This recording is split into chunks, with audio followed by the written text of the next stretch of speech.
रौनक और जूही, एक खुश और उम्मीदों से भरा जोड़ा, अपनी जिंदगी का एक नया बाब शुरू करने जा रहे थे। उनका ये सफर एक नई शुरुआत की अलामत था।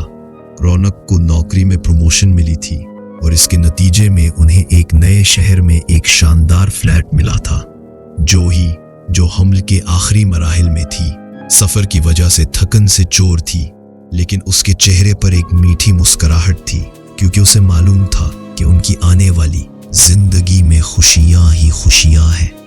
रौनक उसकी थकन को समझते हुए बार बार उसे हौसला दे रहा था। हमारी मंजिल बस 5 किलोमीटर दूर है। वो एक बड़ी पीली इमारत के सामने पहुंचे।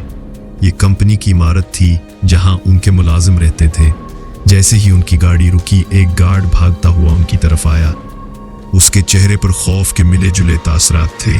सलाम साहब जी, उसने कहा, आपका इंतजार था, मैनेजर साहब ने बताया था। रौनक ने मुस्कुराते हुए अपना तारुफ कराया। मैं रौनक मल्होत्रा, सोल इंजीनियर हूँ। गार्ड ने फौरन कहा, जी, आपके लिए फ्लैट नंबर 18 साफ करवा दिया है। लेकिन इसकी आवाज में एक हिचकिचाहट थी। फिर अचानक उसने जूही को देखा। जैसे ही उसकी नजर जूही के उभरे हुए पेट पर पड़ी, वो 2 कदम पीछे हट गया। उसके चेहरे पर खौफ की एक लहर दौड़ गई। साहिब, इसने जल्दी से कहा, एक मशवरा दूं? आप मैडम को लेकर यहाँ से 2 किलोमीटर दूर एक बहुत अच्छे होटल में चले जाएं। 1-2 दिन वहां रखें, तब तक मैं आपके लिए कोई दूसरा फ्लैट देख लूंगा। रौनक को गार्ड की बात अजीब लगी। क्या कह रहे हो? अभी तुम कह रहे थे फ्लैट तैयार है और अब तुम हमें होटल भेज रहे हो। क्या कोई परेशानी है?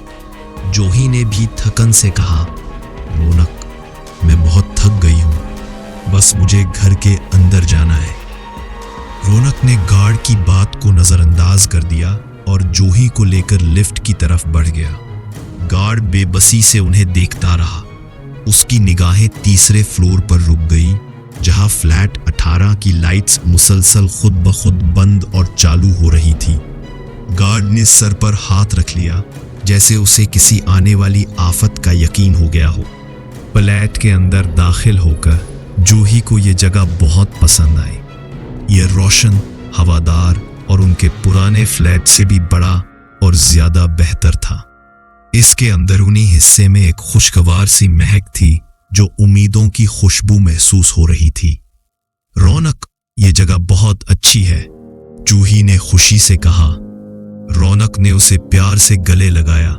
अरे, अब हमारा बच्चा आने वाला है और देखो, मुझे भी प्रमोशन मिली है, तो फ्लैट भी तो बड़ा होना चाहिए। वो दोनों पूरे फ्लैट में घूम कर देख रहे थे, लेकिन उन्हें यह मालूम नहीं था कि एक परछाई भी उनके पीछे चल रही थी, जिसके हाथों में एक पुरानी गुड़िया थी। वो परछाई उन दोनों को देखकर मुस्कुरा रही थी, एक ऐसी मुस्कुराहट जो खौफ में तब्दील हो सकती थी। इसी रात जब गहरी खामोशी छा चुकी थी, जूही को बिस्तर पर किसी और की मौजूदगी का एहसास हुआ। उसे महसूस हुआ कि कोई इसके पेट पर हाथ फेर रहा है। आंखें खोले बगैर समझा कि ये रौनक है और प्यार से बड़बड़ाई, रौनक, ये क्या कर रहे हो? मुझे सोने दो ना। इसने बेख्याली में इस हाथ को हटाने की कोशिश की, लेकिन उसका हाथ खुरदरा और जलता हुआ था। जूही खौफ से चीख उठी। रौनक हड़बड़ाकर जागा। जूही, क्या हुआ? जूही ने डरते हुए कहा, यहाँ कोई है, अभी उसका हाथ मेरे पेट पर था। रौनक ने परेशान होकर चारों तरफ देखा, लेकिन वहां कोई नहीं था। उसने जूही का हाथ पकड़ा, जो गर्मी से जल रहा था। ये देखो, मेरा हाथ जल गया है। रौनक ने जब उसका हाथ देखा तो वो हैरान रह गया। उसके हाथ पर कोई निशान नहीं था, जैसे कुछ हुआ ही ना हो। रौनक ने उसे सफर की थकन और नए माहौल का असर करार दिया। आओ मेरे पास, मैं तुम्हें सिला देता हूं। उसने जूही को प्यार से गले लगाकर सिला दिया, लेकिन कमरे के कोने में खड़ा वो साया अपनी गुड़िया को गोद में लिए मुस्कुरा रहा था। अगली सुबह रौनक के ऑफिस जाने के बाद जूही उदास और परेशान थी। उसकी दिमाग में रात के वाकयात मुसलसल गूंज रहे थे। तभी दरवाजे की घंटी बजी। ये काम वाली बाई थी जिसे गार्ड ने भेजा था। मैडम, बाई ने कहा, मैं आपके लिए काम करूंगी लेकिन 24 घंटे नहीं रह सकती, और मैं तो यही कहूंगी कि आप भी यहां ना रहें। ये घर। उसकी बात अभी पूरी नहीं हुई थी कि किचन में बर्तन गिरने की जोरदार आवाजें आने लगीं। जूही और बाई भागकर किचन में गईं।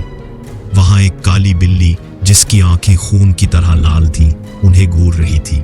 उस मंजर को देखकर काम वाली बाई खौफ से भाग गई।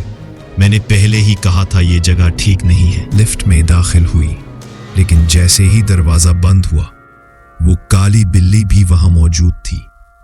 उसकी खौफनाक लाल आंखें बाई को घूर रही थी। देखते ही देखते वो काली बिल्ली एक खौफनाक साये में तब्दील हो गई। बाई चीखने लगी, लेकिन उसकी चीखें आवाज में दब गईं। उसके कानों, नाक और मुंह से खून बहने लगा। उसकी मौत की वजह किसी को समझ नहीं आई। शाम को जब रौनक घर वापस आया तो जूही ने उसे बताया कि काम वाली बाई के साथ क्या हुआ है। वो बहुत परेशान थी। रौनक, कुछ तो अजीब है यहाँ। रौनक ने उसे तसल्ली दी, बस इस बारे में ज्यादा मत सोचो, ये सब अजीब इत्तेफाक है। लेकिन जब वो दोनों बालकोनी में बैठे थे तो एक मीठी लोरी की आवाज सुनाई दी। चंदा है तो मेरा, सूरज है तो, ओ मेरी आंखों का तारा है तो। जूही इस आवाज को सुनकर उठ खड़ी हुई और चारों तरफ देखने लगी। उसी वक्त उसकी कोख में बच्चा तेजी से हरकत करने लगा। देखो रौनक, जूही ने कहा, मेरा बच्चा भी इस आवाज पर रद्द अमल दे रहा है। रौनक ने इसका हाथ अपने पेट पर रखा, लेकिन बच्चा बिल्कुल साकिन था। रौनक ने दोबारा कहा, यह तुम्हारा वहम है। रौनक की बातों से जूही की परेशानी और बढ़ गई। रौनक, तुम मुझ पर यकीन क्यों नहीं करते? उसने रौनक से कहा। रौनक ने उसे समझाते हुए कहा, इस घर में हमारे अलावा कोई नहीं है। लेकिन जब वो बेडरूम में गए तो वही साया बेड पर गुड़िया को सुला रहा था। ये देखकर रौनक भी डर गया। उसका वहम अब हकीकत बन चुका था। वो साया रौनक और जूही को डराने लगा। रौनक के चेहरे को नोचने लगा। रौनक ने अपनी पूरी ताकत से उसे दूर हटाया और चीख कर पूछा, कौन हो तुम? हमने तुम्हारा क्या बिगाड़ा है? साया हवा में उड़ने लगा और उसकी गोद में एक मरा हुआ बच्चा था। ये खौफनाक मंजर देखकर जूही बेहोश हो गई और उसका हमल जाया हो गया। अगले दिन अस्पताल में गार्ड ने रौनक को इस फ्लैट की तारीख के बारे में बताया। गार्ड ने रोते हुए कहा, साहब, सब मेरी गलती है। जब मैंने देखा था कि मैडम मां बनने वाली है तो मुझे आपको रोक लेना चाहिए था। फिर उसने उन्हें इस फ्लैट की खौफनाक कहानी सुनाई। कुछ अरसा पहले वहां एक जोड़ा रहता था। बीवी मां नहीं बन सकती थी, जिसकी वजह से उसकी जहनी हालत खराब हो गई थी और वो एक गड़िया को अपना बच्चा समझकर पालती थी। जब उन्होंने सरोगेट मदर का सहारा लिया तो उस औरत ने बच्चे के लिए उन सबको ही अपने काबू में कर लिया।